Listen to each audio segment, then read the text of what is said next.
yang bisa merampas hak seseorang baik sementara atau kurun waktu tertentu atau selamanya itu undang-undang. Kalau dia kan melarang untuk jadi pembicara, jadi narasumber, melarang mengajar seumur hidup, nggak boleh ya, itu salah. Nah ini kayaknya penggugat ini tak paham selain tidak punya locus standi juga tidak paham hukum. Saya berharap nanti datang ke UNS atau ke Unisula saya ajar S2-nya. Saya ngajar di sana.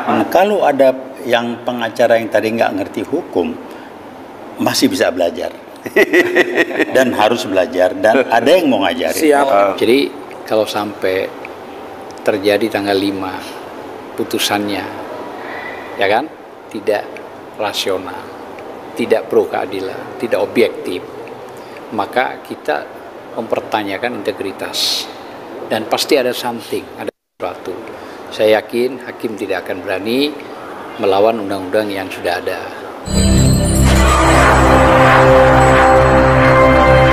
Bismillahirrahmanirrahim. Assalamualaikum warahmatullahi wabarakatuh. Waalaikumsalam warahmatullahi wabarakatuh. Hari ini tanggal 21 ya? Ya, 21 September 2023 di ruang Pengadilan Negeri Jakarta Selatan, ruangan utama. Setelah sidang, kita sebagai fogging, artinya ikut campur di dalam menggugat ini, yang ditolak oleh pihak penggugat. Menurut saya kurang pengetahuan ilmu hukumnya, tidak bermaksud melesok jago. Karena kita menampilkan diri sebagai fogging, artinya gugat intervensi ini, dasarnya pasal 279 dan 280 Kitab Undang-Undang Hukum Acara. Sementara tadi saya sampaikan di depan hakim, pihak mereka menolak kita tidak punya dasar hukum, kecuali retorika-retorika yang basi, yang tidak punya nilai secara intelektual. Yang kedua, soal prinsipal digugat. Dia tidak mengerti juga bahwa kuasa hukum itu diberi hak penuh untuk mewakili prinsipal. Beda kalau pidana dengan PH, penasihat hukum. Karena sekarang prinsipalnya hadir, saya hormati Adinda Taufik, jauh-jauh dari Solo, silakan apa yang mau dibicarakan. Dan juga nanti ada Taufik UI. Suaranya di mana-mana. Double Taufik nih. Saya ingin sampaikan pemahaman singkat saja bahwa banyak orang yang mengaku dirinya yuris, termasuk di sini advokat, tapi dia tidak paham ketika berbicara. Syarat penting munculnya sebuah gugatan itu harus ada 3. Satu, ada relasi dulu. Jadi kalau tidak ada relasi, jelas dia tidak ada kepentingan di situ. Kemudian yang kedua, dia punya yang disebut legal standing. Kedudukannya apa? Dari relasi itu amat penting harus. Kalau tidak ada unsur kerugian, dia tidak bisa mengklaim, karena tidak mungkin gugatan perdata tanpa disertai ganti rugi. Tetapi kalau yang saya baca itu sudah melebihi dari perintah undang-undang yang bisa merampas hak seseorang baik sementara atau kurun waktu tertentu atau selamanya, itu undang-undang. Kalau dia kan melarang untuk jadi pembicara, jadi narasumber, melarang mengajar seumur hidup, nggak boleh ya, itu salah. Kemudian harus juga advokat itu paham ketika menjalankan pekerjaan sebagai apa dulu. Di dalam perkara perdata sebutannya kuasa hukum. Kuasa hukum itu artinya ketika seseorang memberikan kuasa kepada yuris atau sarjana hukum, maka selesai. Sebagian atau seluruhnya hak prinsipal itu bisa diwakili dan diambil alih oleh kuasa hukum. Jadi mayoritas maksimal perannya. Kalau perkara pidana, advokat kalau dalam perkara pidana, advokat itu disebut penasihat hukum. Dia tidak bisa mewakili menjawab, dia tidak bisa mewakili diperiksa, dia tidak bisa mewakili di penjara. Nah ini kayaknya penggugat ini tak paham selain hukum, tidak punya locus standi, juga tidak paham hukum. Dia tidak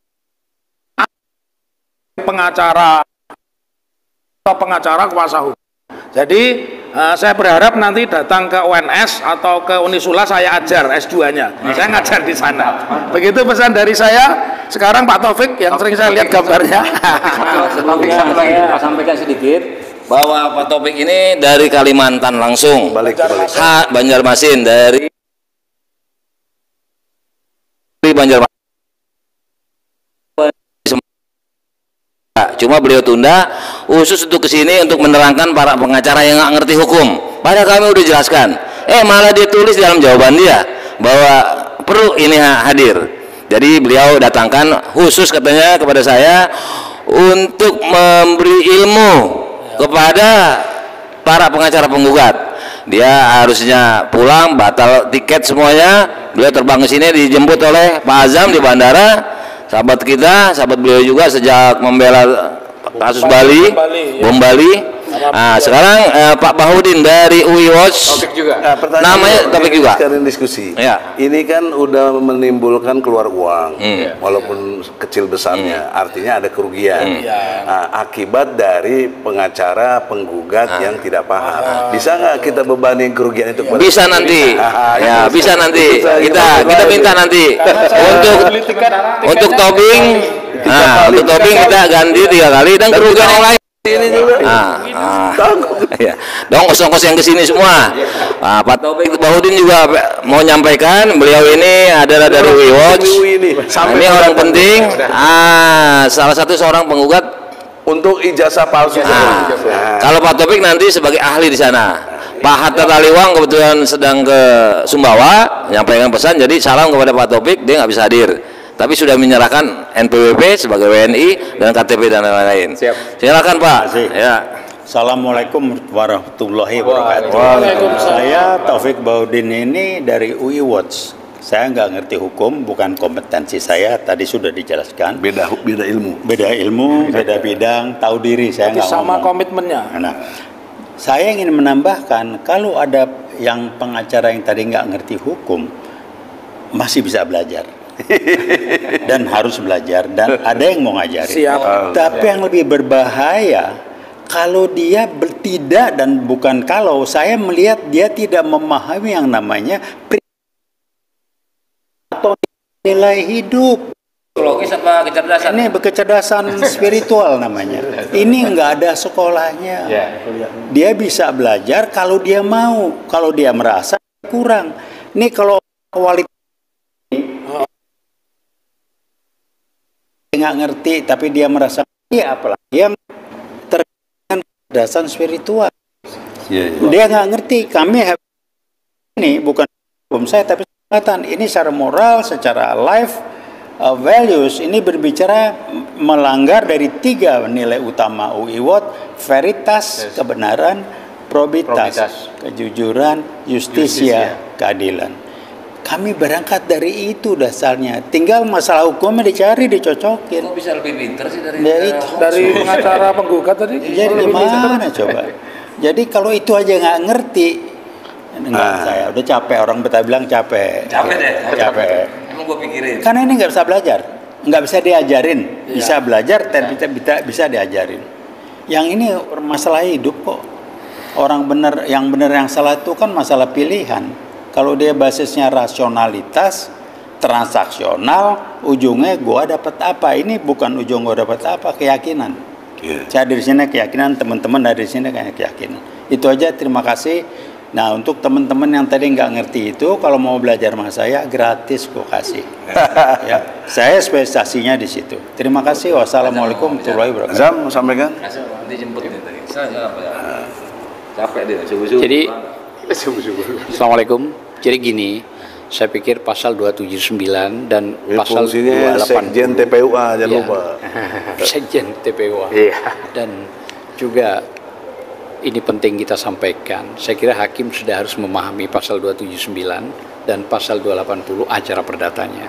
Jadi kalau sampai terjadi tanggal 5 putusannya, ya kan, tidak rasional, tidak pro keadilan, tidak objektif, maka kita mempertanyakan integritas, dan pasti ada something, ada sesuatu.